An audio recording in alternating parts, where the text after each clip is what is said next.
Last spring, Canadian Arctic guide Denise Martin was one of the leaders of a team of 20 British women who reached the top of the world, the North Pole.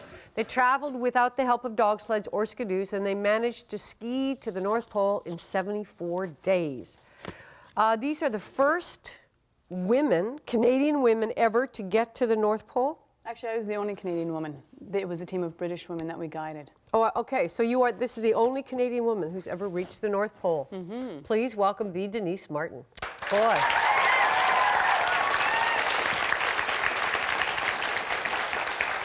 Although it's an extraordinary undertaking, there's a bizarre story to this whole thing. This British expedition, its beginnings and how it was put together and why it was put together has a bizarre ring to it. Not that bizarre. To my ears. To you, maybe. Basically, a bunch of British women wanted to get to the North Pole. And in particular, this one woman named Carolyn Hamilton. Right, who's a film producer? Film financier, actually. Right. And so they wanted to get there, but they don't have the skills to get there themselves, so they need to hire two guides, myself and Maddie McNair. But they put out like a casting call in Britain. These are women from the ages of 20 to 21. None of them have had any experience. 20 to 54. 20 to 54? Yeah. None of them had experience in this field. And part of the requirement to being on the British team was that you were able to go out and raise some money. This expedition cost $600,000. The woman who put it together wanted to do it in order to go back and write a book or do a film about said subject. So to me, it's like, whoa, this is a little fascinating, a little bizarre. So they got the women, and you did it in relay teams. So actually only two of you really did the whole thing, Maddie and you. Yes, The rest would do stints of how long? Oh, about 3 weeks. And because of the different terrain, some groups made 20 miles, some made 120 miles, so it all varied. But they were out there for about 3 weeks each group. How many teams were there? 5 teams. So each team went how many times? Just once. Just once? Yes, yep. And the last team that went, that actually reached the North Pole, of course, was the woman who put the whole thing together. Well, if you organized it, wouldn't you want to be the... Yeah, I guess I would. Yeah, and that last team covered about 120 miles, and we were out there for about 10 days with them. There's a lot of things to your credit here. This was this team established the first team that had no frostbite, no what are the other things that happen? Frostbite. Yeah, usually you'll get frostbite or snow blindness. None of those, winter first aid things happened at all to any of us. Yeah. Why is that, do you think? Why women? Well, I think some of it is just that besides Maddie and I, the women were out there for a fairly short amount of time when you consider the amount of time that other expeditions are out there for. But I certainly believe strongly it had to do with the tent that we had, which is designed by Richard Webber, a Canadian explorer, that allowed us to be incredibly warm and to stay together as a group. Now, I thought this is interesting. Another team had gone up with men, and they had 3 tents, 2 men in each tent. Yeah. But the women went, well, wait a minute, we'll put 6 women in one tent. You used the ski as a pole. The ski held up the tent in the middle. It was held out by the ski poles. It kept us all together as a group, and it allowed us to see how everyone was doing. Therefore, more body heat? Isn't it a better idea to have 6 together?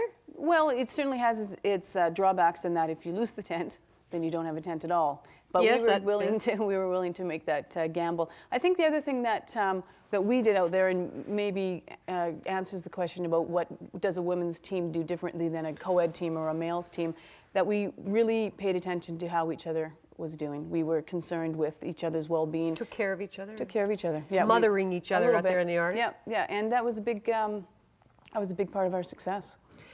There was, however, almost a horrendous tragedy. Whoa.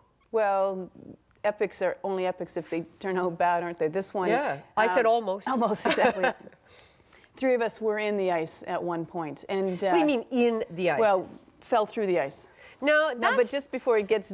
there is a Dutch team, British team, and these guys were always falling in the water, so we felt pretty good that we'd only fallen on once. The fact that 3 of us went together wasn't so good. But, so why do people fall in the ice? What happens when what does rubber ice mean? It's because it's salt water. It's a little bit more stable than the lake freshwater. So you might have ice that's about this thin, and this photo here actually is just a picture of an opening, a crack, and you can see how thick the ice is. It's multi-year ice. It's about 8 feet thick. So that, no big deal. It's open water under there, but there's a little, island we can ski over top of. This is just showing how rough the ice is, and this is just leaving the top of Ellesmere Island. It's a shot here. Bear in mind that the ice is always moving because it is an ocean you're going across. It changes, it opens, it comes together, it makes ridges. It's sometimes when it comes together, it freezes so quickly. That's when you get rubber ice. Rubber ice is just barely frozen. So you're starting to walk across it. Well, we were actually on a lead, and because this was a time when we had seriously strong winds, about 30. What's a lead mean? A lead is an opening of water. Okay. And it can be frozen, which would be a frozen lead, and they usually make for really good skiing. Or it could be a not frozen, an open lead, fresh water that you run into and you either have to turn left or turn right. But we were on this lead that seemed to be fairly good ice. Though it's springtime and things are a little iffy, and we just got caught on this lead that decided to turn into a lake. And it just started to disintegrate around us. It does it that quickly? Just like that. When you're standing there, next thing, it all breaks up. On this particular ice it was. In those shots that you saw earlier, there's some pretty thick stuff that you feel pretty comfortable on. So 3 women end up on separate pieces of ice, somehow managed to get the pieces of ice together in like a little flotilla. Well, the 2 of them did. I ended up actually doing a lot of swimming to try to get onto some solid ice. How come you didn't die, freeze to death instantly out there? I wasn't actually cold when I first went in. It wasn't until the second time that I fell in when I was retrieving some gear that I got really cold. I think I just had so much adrenaline going through me that I was okay. But isn't the water that cold that hypothermia would set in like a couple of minutes? I thought. We're in the Arctic here. Yeah, certainly if those women didn't get out and get themselves changed and start moving around to generate heat, they could have gotten hypothermia. But it's just all in experience, I guess, and how to deal with it. Amazing. We're going to take a break. We'll be back, and there's a wonderful thing that happened. Is Sedna the right word? Sedna. The Sedna effect? Yeah. Okay, we'll be back to talk about the Sedna effect right after this. Okay, during our 74 days, wonderful things kept happening for you, very fortuitous. Like you said, the bridge that we saw there, the ice would open, there'd be a little bridge. That's called the Sedna effect? Sedna is a myth in Inuit mythology. She's an Inuit legend, basically. And she is it's a long myth, and just to shorten it, she's basically a woman who lives in the Arctic Ocean, the bottom of the ocean, and lots of animals live amongst her. She has really long hair, and she's a very fortunate figure in Inuit mythology. And at any rate, she's a trickster, though, and so she either likes you or she doesn't like you. And in our case, she seemed to be quite fond of us, so she kept allowing the ice to close in just when we needed to cross it, or she would give us good weather. We had incredibly good weather. And Maddie and I just, there's just so much stuff that happens out there that we just would always chalk it up to the Sedna effect. The other thing that you mentioned earlier about the ice is drifting, and we're constantly moving east and south. We had to navigate north and west at this kind of angle to get us on a due north line. And we also, Maddie and I would just sort of half-jokingly say that this navigational technique of ours was the Sedna effect as well. But she was very kind to us out there. Yeah. You joke about it, and it's but do you believe? I mean, what do you think when you're out there? I'm trying to put myself in the middle of the Arctic, and I need a piece of ice. I don't know who I'd be talking to, but if it doesn't matter. Do you know, what do you honestly believe of these things? I think it's just a good legend. I think it's a good story. Okay. Yeah. We were talking about the fact that there are not many women historically who have done what you've done. There are still, if you compare the number of women to the number of men who are out there, you've been with, I said 22 years, but Denise turned 31 when she reached the pole on May 26th, so would have meant she was in Outward Bound for a long, long time, 12 years. Yeah. But you're exceptional in terms of women going out and going to the North Pole. Now you want to walk the North Pole and the South Pole. What is it? What draws me? Not you, but why is it so few women do it? Has it been lack of opportunity, and is that what's changing, or? Well, I think history, just as we were saying earlier, history is a big part of it, and there's just so many. It's so much more of a male field. Now that's slowly changing, as it is in a lot of workplaces. You'll see more women doing this, that, and the other thing. With Arctic exploration, there really aren't too many women, period. I don't know why. There certainly wasn't, there weren't too many of us that the British women could find to guide the trip. Do you know why you do it? Oh yeah, I know why I do it. Why? Because it makes me feel alive. Because I love to be challenged. It's a long way to go to be alive, Denise. To the just North Pole? Yeah, just being out there that Couldn't long. I just take you out on a starry night and go, hey, look at that? That's a good thing too.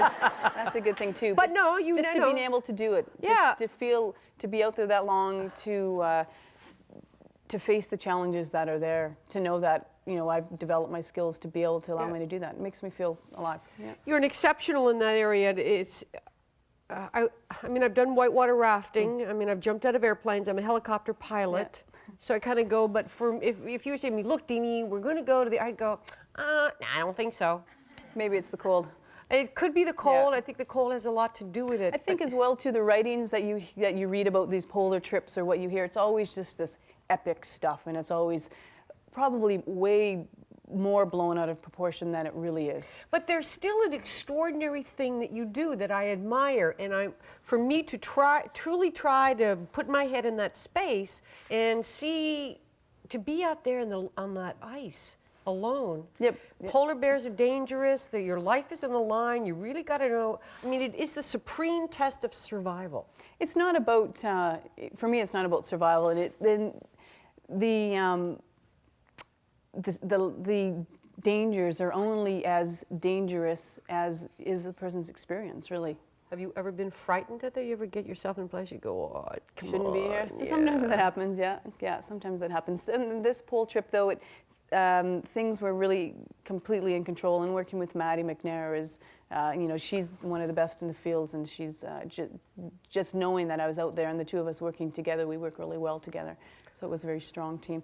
But you say you couldn't imagine being out there in the Arctic Ocean. Well, doing what you do would be completely out of my realm of things too. So it's all just perspective, isn't it?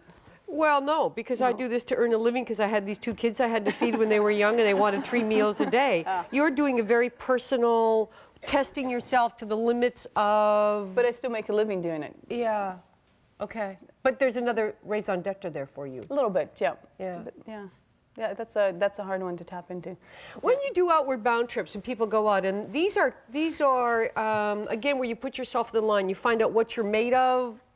Is that what the purpose of it is, to go out? Well, or have I misunderstood? Really. Okay. Well, there's certainly an old idea that Outward Bound is about that, and it's started by challenging younger men, and now it's certainly a co-ed organization. But really what Outward Bound is about, from my perspective, somebody who worked there as long as I did, it's about looking inward and challenging yourself inside and see what you can do. And it's most of the people who take Outward Bound courses or will be in an Outward Bound experience are completely out of their realm. They're completely in a new environment. And different things happen to us when we put ourselves in those situations. Okay. So I think you can grow a lot. One last question, and again it goes back to women. Do you think that young women are often enough put in a situation where they're asked to challenge themselves inside? Or do you think, I'm really searching here, this is coming off the top of my head a little, but have we for so long had this protective thing about women and girls?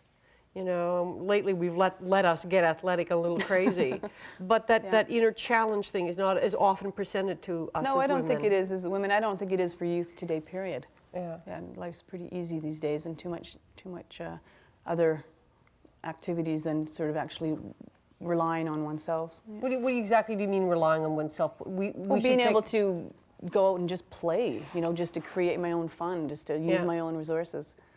Yeah. I really admire you. I think what you do is extraordinary. And when are you leaving from the North Pole to go to the South Pole? You're going in? The Pole to Pole 2000 trip begins this time next year. It starts at the North Pole and ends at the South Pole. So you come from the North Pole to where? North Pole to Ward Hunt, where we started skiing from. And then the team of 12 international people between 20 to 25 divide into 3 teams, and they travel through the continents doing all sorts of... Oh, you're going right through the continents? Yes, down? Yep. Traveling all through the world. How much is this going to cost? Oh, I don't know. Yeah, a lot of money. Yeah. A lot of money. Yeah. Well, I know you'll make it. Thank you. You'll do it. Hopefully. Yeah. It's a real pleasure to meet you. We're going to take a break. We're back right after this. What are you doing to challenge yourself this weekend, by the way?